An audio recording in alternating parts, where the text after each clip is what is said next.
இன்னைக்கு ஊருக்கு போற வழியில பார்த்தா, ஃபுல்லா இந்த மரமாவே தான் இருந்துச்சு. இத பார்த்தோனயே சின்ன வயசு ஞாபகம் வந்துருச்சு. அதனால ஒரு பூ மட்டும் பறிச்சுட்டு வந்துட்டேன்.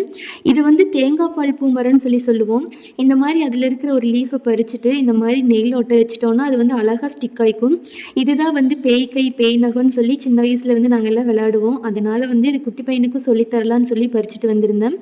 இது வந்து அதோட காய் அதுக்குள்ள வந்து உடைச்சு பார்த்தா இந்த மாரி குட்டி குட்டி சீடு இருக்கும். இது வந்து இந்த மாரி செவுத்துல உரசி நம்ம வச்சோம்னா, தீப்பட்டா புண்ணாகும் இல்லையா? அந்த மாரி புண்ணாயிரும். அதனால வந்து அதுக்கு பேரு சூட்டுக்கட்டை அப்படின்னு சொல்லி விளையாண்டுட்டு இருப்போம்.